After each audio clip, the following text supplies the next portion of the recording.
हम stock market या mutual fund में इन्वेस्टमेंट करते हैं तो इन्वेस्टमेंट करने का दो तरीका। एक तरीका कि आपके पास लमसम अमाउंट है, 10 लाख 5 लाख रुपए है, आपने स्टॉक खरीद लिया या इक्विटी म्यूचुअल फंड में इन्वेस्ट कर दिया। दूसरा तरीका कि यदि आप नौकरी पेशे वाले हैं, आपको रेगुलर इनकम आती है और आपके पास इतने पैसे नहीं है कि आप लमसम इन्वेस्टमेंट कर सकें, तो आप चाहते हैं कि हर महीने या हर फोर्टनाइट या हर वीक छोटे छोटे अमाउंट लंबे समय के लिए इन्वेस्ट करें, तो 10 साल 15 साल के बाद वो एक अच्छा कॉर्पस बन जाता है। और इस तरह के इन्वेस्टमेंट को बोलते हैं SIP यानी सिस्टमेटिक इन्वेस्टमेंट प्लान। तो नॉर्मल सिस्टमेटिक इन्वेस्टमेंट प्लान यानी नॉर्मल SIP में हम एक कोई फिक्स्ड अमाउंट रेगुलर फ्रीक्वेंसी पे लंबे समय के लिए इन्वेस्ट करते हैं, तो वो लंबे समय के बाद हमें रुपी कॉस्ट एवरेजिंग का फ़ायदा मिलता है। और सबसे बड़ा फ़ायदा SIP में क्या है, हमें मार्केट को टाइम करने की ज़रूरत नहीं होती है। हम ये नहीं सोचते हैं कि आज मार्केट सस्ता है, आज SIP शुरू करूं, या आज मार्केट महंगा, आज SIP ना शुरू करूं। इसकी ज़रूरत नहीं पड़ती है, क्योंकि लंबे समय, मान लीजिए आपने 10 वर्षों के लिए मंथली SIP की हुई है 1,000 रुपये महीने की, तो आपको पूरे इन्वेस्टमेंट पीरियड में 120 अपॉर्चुनिटी मिलेगी। और इस 120 अपॉर्चुनिटी में कभी मार्केट महंगा होगा, कभी सस्ता होगा, कभी नॉर्मल होगा, तो 120 महीनों के बाद वो रुपीज़ कॉस्ट एवरेजिंग हो जाता है। इसका फ़ायदा, सबसे बड़ा फ़ायदा ये है। लेकिन लमसम में क्या होता है कि आज यदि आपने इन्वेस्ट कर दिया और आज यदि मार्केट महंगा था और जिस दिन आपने एग्जिट किया उस दिन मार्केट यदि सस्ता था, तो जनाब रिटर्न काफ़ी कम मिलेंगे। तो नॉर्मल SIP में हमने क्या देखा कि कोई फिक्स्ड अमाउंट होता है और कोई रेगुलर फ्रिक्वेंसी होती है। लेकिन यदि इसी नॉर्मल SIP में हम कुछ ऐसा करें जो कि नॉर्मल ट्रेडिंग का रूल है कि जब हम परचेस करने जाते हैं तो हम चाहते हैं कि हमें सस्ता मिले, और जब हम सेल करने जाते हैं तो हम चाहते हैं कि वो महंगा बिके। तो क्या ऐसा हो सकता है कि जिस दिन पर्टिकुलर डे, जो हमने हर महीने की SIP शुरू की है, उस पर्टिकुलर डे को यदि मार्केट महंगा हो, तो जो हमारी इंस्टॉलमेंट थी, फॉर एग्जाम्पल 100 रुपये के बदले हम 500 रुपये इन्वेस्ट करें बिकॉज महंगा है ये, दूसरे मंथ की किसी उस पर्टिकुलर डेट को यदि मार्केट सस्ता हो, उस दिन हम 1,000 के बदले 2,000 इन्वेस्ट कर दें, क्योंकि मार्केट सस्ता है तो अधिक यूनिट्स अलॉट होगी। यदि ऐसा होते रहता है तो 10 वर्षों के बाद हमको लगता है कि SIP में जो XIRR मिला था उससे काफ़ी बेहतर XIRR इस तरह की SIP में होंगे। और इस तरह की SIP को हम स्मार्ट SIP कहते हैं। इसका मतलब स्मार्ट SIP में कोई फिक्स इंस्टॉलमेंट नहीं होता, एक बेस अमाउंट होता है। और दूसरा, मार्केट जब सस्ता होता है तो बेस अमाउंट से अधिक पैसे हम इन्वेस्ट करते हैं, और जिस महीने मार्केट महंगा होता है उस महीने हम बेस अमाउंट से कम अमाउंट इन्वेस्ट करते हैं। यहाँ दो चीज़ें हुई, मार्केट सस्ता तो अधिक पैसे इन्वेस्ट किया, मार्केट महंगा तो कम पैसे इन्वेस्ट किया। इसको हम एक एग्जाम्पल लेके यदि हम एक्सप्लेन करने की कोशिश करेंगे तो मैं समझता हूँ कि मैं बेहतर ढंग से आपको समझा पाने की स्थिति में हूँगा। मैंने बताया मार्केट महंगा, मार्केट सस्ता, और यदि मार्केट ना महंगा हो ना सस्ता हो, उसको कहते हैं नॉर्मल मार्केट। मान लें कि बेस अमाउंट, हम किसी म्यूचुअल फंड में हमने SIP शुरू की और बेस अमाउंट 1,000 रुपये है, नॉर्मल मार्केट है, 15 रुपये की NAV है, तो 15 रुपये की NAV के हिसाब से 66.6667 यूनिट्स आपको अलॉट होंगी। अगले महीने मार्केट थोड़ी गिर गई और उस पर्टिकुलर डे को, नेक्स्ट मंथ के पर्टिकुलर डे को, जिस दिन आप SIP का इंस्टॉलमेंट है, NAV 15 रुपये से कम होकर वो 14 रुपये हो गई।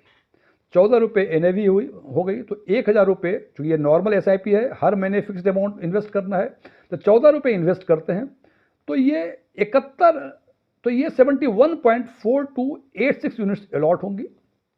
थर्ड महीने मार्केट बढ़ गई और NAV 14 रुपये से बढ़ के 17 रुपये हो गई, तो 17 रुपये NAV के हिसाब से 1,000 रुपये यदि आप नॉर्मल SIP में इन्वेस्ट करते हैं हर महीने, तो यूनिट्स अलॉट होगी 58.8335।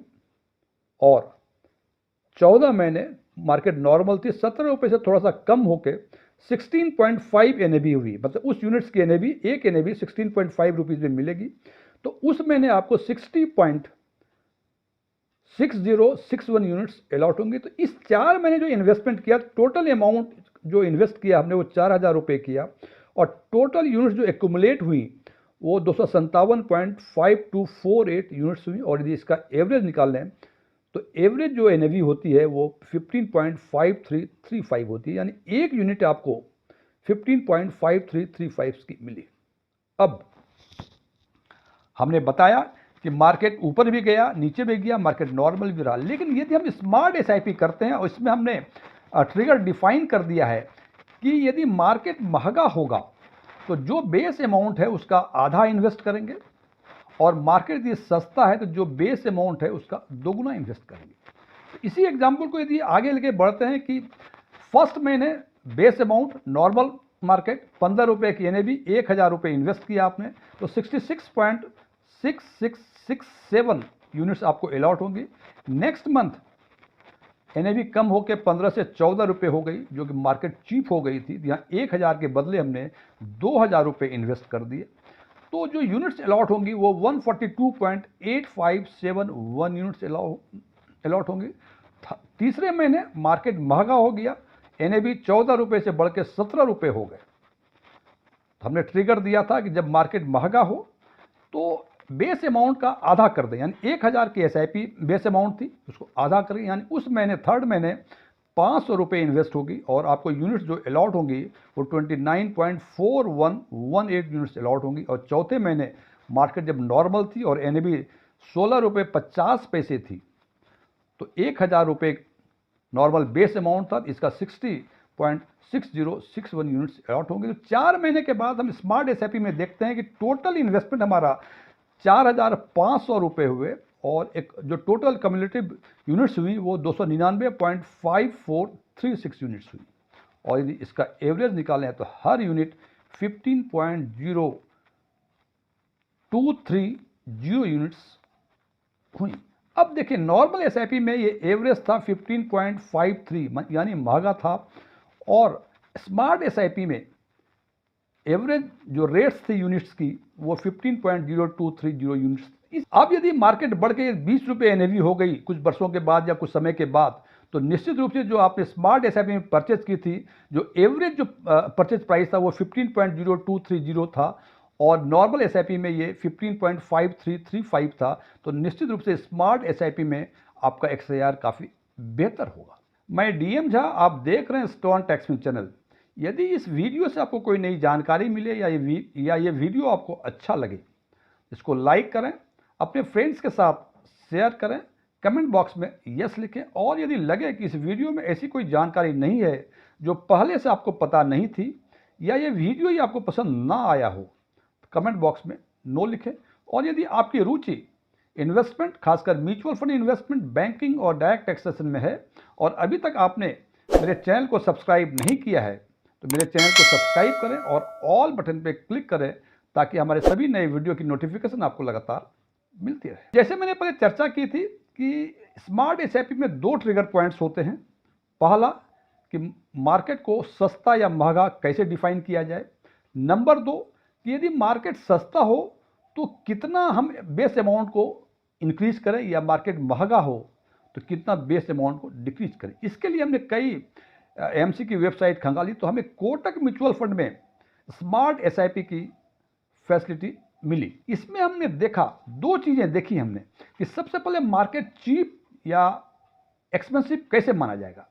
इन्होंने बीएफ मॉडल यानी value adjusted profit and future growth model पे इन्होंने मार्केट को एक्सपेंसिव या चीप डिफाइन किया है, और इन्होंने कहा है कि यदि BF net equity allocation percentage more than 60% हो तो मार्केट को चीप माना जाएगा। और दूसरा ट्रिगर पॉइंट कि मार्केट चीप हो तो जो भी बेस अमाउंट है एसआईपी के उससे दोगुना इन्वेस्ट करेंगे। यानी यदि बेस अमाउंट एसआईपी की 1000 रुपये है तो मैंने BF net equity valuation more than 60% हो उस महीने वो 2000 रुपये इन्वेस्ट करेंगे।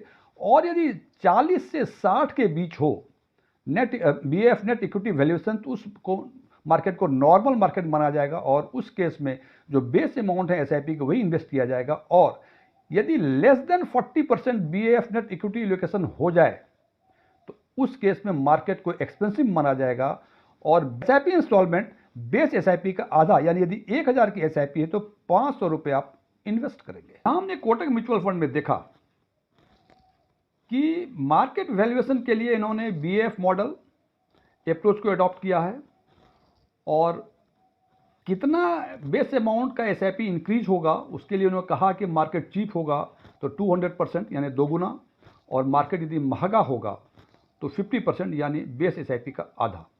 ये दोनों ही ट्रिगर पॉइंट्स हर एएमसीज के लिए अलग अलग होता है। जैसे मार्केट वैल्यूएशन की बातें करें तो मार्केट वैल्यूएशन कई तरह के हो सकते हैं और डिफरेंट एएमसी डिफरेंट अप्रोच को अडॉप्ट करते हैं। जैसे कुछ वैल्यूएशन का है प्राइस अर्निंग अप्रोच, यानी पी अप्रोच, पी के हिसाब से वो डिसाइड करते हैं कि मार्केट सस्ता है कि महंगा है। दूसरा अप्रोच है मोमेंटम या इंडेक्स मूवमेंट अप्रोच, इसके हिसाब से भी करते हैं और हर एएमसी कितना बेस अमाउंट अधिक करेंगे या कम करेंगे उनका अपना अपना है। सो यदि आप स्मार्ट एसआईपी के थ्रू इन्वेस्ट करना चाहते हैं जहाँ के निश्चित रूप से नॉर्मल एसआईपी से बेहतर रिटर्न मिलने की पूरी संभावना है, आपको रेस्पेक्टिव एएमसी पे जाना पड़ेगा। और ये भी जान लें कि एक तो हर एएमसी स्मार्ट एसआईपी प्रोवाइड नहीं करती है, दूसरा जो एएमसी स्मार्ट एसआईपी प्रोवाइड भी ये सुविधा देती भी है उसमें सारे फंड्स में ये सुविधाएं नहीं है। तो आपको यदि इन्वेस्ट करना है तो आप रेस्पेक्टिव एएमसी पे जाएं और देखें कि उस एएमसी में किस किस फंड में ये सुविधाएं उपलब्ध है और अकॉर्डिंगली आप ये निर्णय ले सकते हैं कि आपको स्मार्ट एसआईपी के थ्रू इन्वेस्ट करना है या नॉर्मल एसआईपी के थ्रू। फ्रेंड्स, ये वीडियो क्लोज करने के पहले मैं कुछ डिस्क्लेमर देना चाहता हूँ। मैं किसी फंड का प्रमोशन नहीं करता हूँ। इस वीडियो में मैंने कोटक म्यूचुअल फंड की चर्चा की है। क्योंकि मुझे स्मार्ट एसआईपी के बारे में कई एएमसी को खंगाला और सबसे पहले मुझे कोटक म्यूचुअल फंड ही मिला, इसलिए मैंने इस वीडियो में कोटक म्यूचुअल फंड की चर्चा की है। यदि कोई दूसरा एएमसी मिलता तो शायद मैं उसी की चर्चा करता। मैं कोई म्यूचुअल फंड एडवाइज़र नहीं हूँ, मेरे पास एमएफआई की कोई रजिस्ट्रेशन नंबर नहीं है, न ही मैंने सेबी के एग्ज़ाम म्यूचुअल फंड के कंटेक्स्ट में कोई एग्ज़ाम पास किया हुआ है, न ही मेरे ऑफलाइन या ऑनलाइन कोई म्यूचुअल फंड की क्लासेस चला करते हैं। ओपन डोमेन में जो भी इन्फॉर्मेशन अवेलेबल होते हैं उसके बेसिस पे मैं आम लोगों के लिए आम वीडियो बनाया करता हूँ। ये मेरे विचार थे, मेरे विचारों से सहमत होना कोई ज़रूरी नहीं है। यदि आप मेरे विचार से सहमत हैं तो कमेंट बॉक्स में एग्रीड लिखें, और यदि आप मेरे विचार से सहमत नहीं हैं तो कमेंट बॉक्स में नॉट एग्रीड लिखें। लेकिन नॉट एग्रीड लिखने के साथ साथ कारण जरूर बताएं कि हमारी किस बात पे आप एग्री नहीं कर रहे हैं। Thank you.